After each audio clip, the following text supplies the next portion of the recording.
सामान्य नागरिकांपासून उच्चप्रभू नागरिकांपर्यंत खरं तर वडापावाला सर्वांकडून पसंती मिळली जाते। मात्र आता याच वडापावाला महागाईचा फटका सुद्धा बसताना मिळत आहे।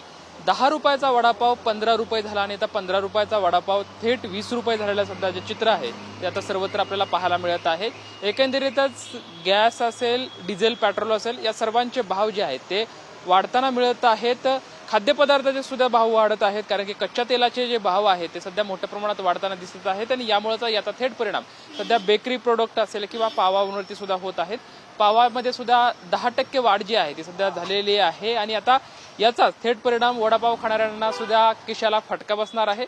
जो पहिला वडापाव 15 रुपयाला मिळायचा तोच वडापाव आता 20 रुपयाला मिळतोय। सध्या जे वडापावचे विक्रेते सध्या आपल्या सोबत आहेत, आपण त्यांच्यासोबत चर्चा करूयात।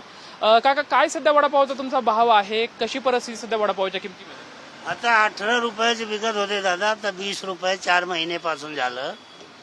रेट वाढलेले की आता आम्ही वाढवलेले नाहीये, परत 25 रुपये झालेले आहे की आम्ही नाही वाढवले।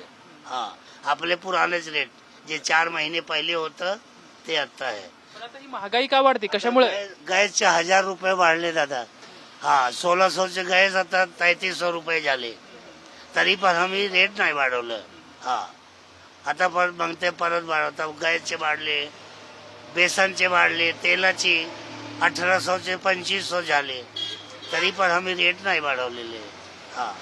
आता परत फटका लागलं, वाढलं गॅस तर आम्ही पण वाढवू।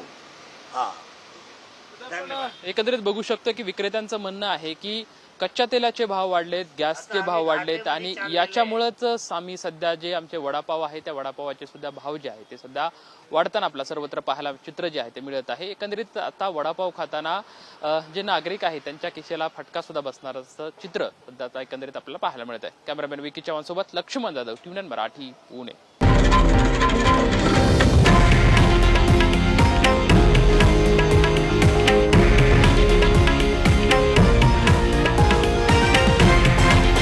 हे आहे देशातील नंबर 1 न्यूज नेटवर्क आणि आपण पाहत आहात TV9 मराठी, एकमेव।